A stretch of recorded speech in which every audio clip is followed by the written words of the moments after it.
Assalamualaikum warahmatullahi wabarakatuh. Halo teman-teman, perkenalkan nama saya Cahya Adi Susanto Sumardi Dwi Putra dan NIM saya ya sesuai yang tertera di video. Di sini saya ingin membuat video tentang eksplorasi alam semesta. Baik teman-teman, di sini kita mempunyai 4 materi. Materi yang pertama adalah penampakan bumi, yang kedua ada atmosfer bumi, yang ketiga ada alam semesta, bintang dan galaksi, lalu yang terakhir ada tata surya dan karakteristiknya. Baik, kita akan ke materi yang pertama, yaitu kenampakan bumi. Apa sih kenampakan bumi? Kenampakan bumi itu adalah bentuk dari permukaan bumi yang terdiri atas daratan dan perairan. Permukaan bumi mengalami perubahan kenampakan yang disebabkan oleh faktor alam dan faktor manusia. Kenampakan bumi merupakan hamparan luas yang berbentuk tidak rata dan bergelombang. Terdapat bagian permukaan bumi yang datar, tinggi menjulang, dan cekungan.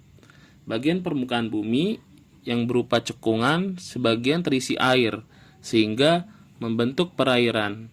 Dengan demikian, permukaan bumi dapat digolongkan menjadi dua, yaitu daratan dan perairan. Baik, untuk materi yang kedua, di sini ada atmosfer bumi atau angkasa. Kira-kira teman-teman udah pada tahu belum nih tentang atmosfer bumi? Untuk yang belum tahu, atmosfer bumi adalah lapisan gas yang melingkupi bumi dari permukaannya sampai jauh di luar angkasa. Ketinggian atmosfer antara ketinggian 0 km di atas permukaan tanah hingga pada ketinggian sekitar 10.000 km dari atas permukaan bumi. Susunan atmosfer terdiri dari lapisan yang dibedakan berdasarkan komposisi, reaksi kimia, ionisasi, dan tingkat suhunya. Berdasarkan suhunya, atmosfer tersusun dari 5 lapisan dengan suhu yang berbeda-beda, yaitu yang pertama ada troposfer, yang kedua ada stratosfer, yang ketiga ada mesosfer, yang keempat ada termosfer, dan yang kelima ada eksosfer. Lapisan atmosfer paling atas sangat tipis dan renggang sehingga partikel yang bergerak bebas dapat lepas dari tarikan gravitasi bumi dan tertiup ke ruang angkasa oleh angin surya. Sebaliknya, kondisi lapisan atmosfer paling bawah sangat tebal dan terdiri dari gas, air, dan debu yang menyebabkan terjadinya hujan serta perubahan musim dan cuaca. Lapisan troposfer dan stratosfer digunakan sebagai jalur transportasi bagi pesawat terbang. Baik, untuk yang tadi kan lapisan yang berdasarkan suhu itu ada 5 ya. Untuk yang pertama ada troposfer. Kita akan bahas tentang troposfer terlebih dahulu. Untuk lapisan troposfer terbentang mulai dari permukaan bumi sampai ketinggian sekitar 0 hingga 12 km.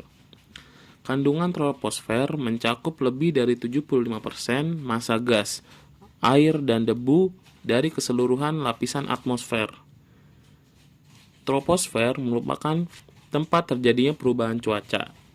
Peningkatan suhu troposfer sangat dipengaruhi oleh pemanasan global. Pada lapisan troposfer, hubungan antara suhu, udara, dan ketinggian adalah berbanding terbalik. Suhu udara akan menurun bila ketinggian lapisan troposfer meningkat.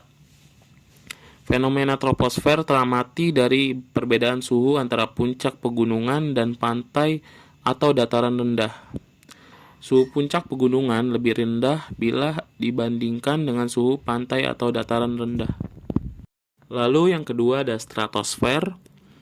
Lapisan stratosfer merupakan lapisan yang berada di atas lapisan troposfer.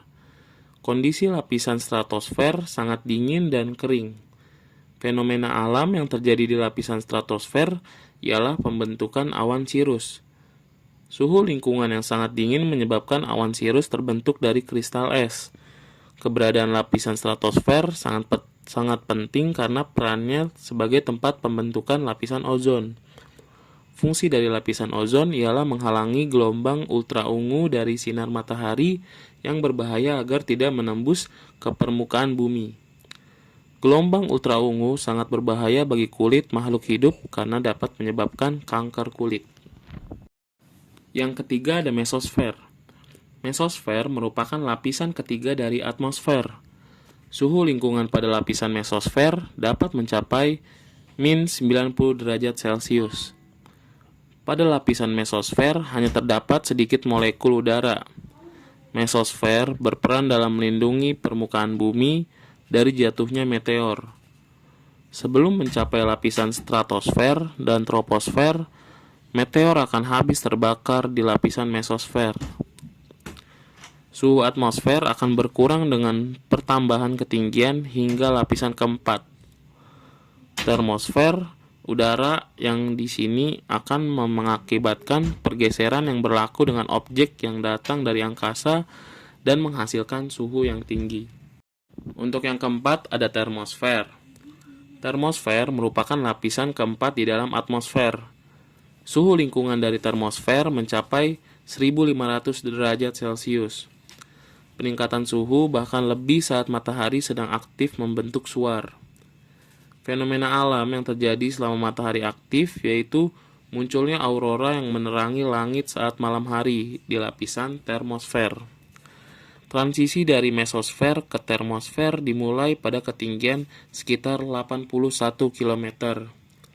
Dinamai termosfer karena terjadi kenaikan temperatur yang cukup tinggi pada lapisan ini, yaitu sekitar 1500 derajat Celcius. Perubahan ini terjadi karena serapan radiasi sinar ultraviolet. Radiasi ini menyebabkan reaksi kimia sehingga membentuk lapisan bermuatan listrik yang dikenal dengan nama ionosfer, yang dapat memantulkan gelombang radio.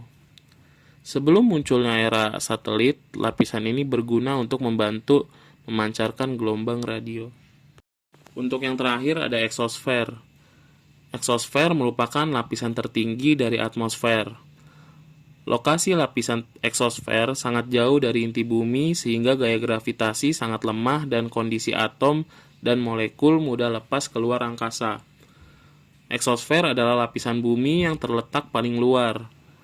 Pada lapisan ini terdapat refleksi cahaya matahari yang dipantulkan oleh partikel debu meteoritik. Cahaya matahari yang dipantulkan tersebut juga dikenal sebagai cahaya zodiakal. Jadi itu teman-teman tentang penjelasan materi kedua yaitu atmosfer bumi. Baik, kita akan lanjut ke materi yang ketiga yaitu tentang alam semesta, yaitu tentang bintang dan galaksi ya.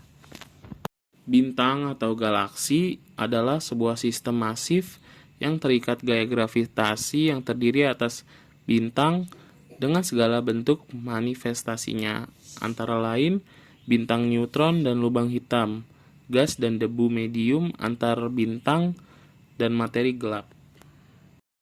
Galaksi yang ada berkisar dari galaksi katai dengan hanya 10 juta bintang hingga galaksi raksasa dengan 100 triliun bintang yang semuanya mengorbit pada pusat massa galaksi masing-masing.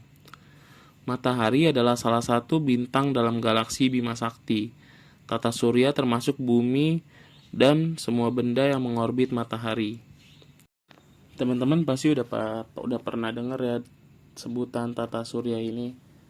Jadi tata surya itu merupakan kumpulan benda langit yang berpusat pada matahari. Matahari menjadi pusat sistem tata surya karena seluruh planet berputar mengelilinginya. Pernyataan ini juga termasuk ke dalam teori yang dilontarkan oleh Copernicus dan Galileo. Mengutip modul tentang sistem tata surya karya Muhammad Erwin Maulana, MSI, tata surya adalah sebuah sistem yang terdiri dari matahari, 8 planet, planet kerdil, komet, asteroid, dan benda-benda angkasa kecil lainnya. Anggota tata surya tersebut memiliki karakteristiknya masing-masing. Karakteristik ini yang membuat benda-benda di tata surya berbeda-beda. Lantas, seperti apa karakteristik setiap anggota tata surya? Berikut yang akan dijelaskannya ya.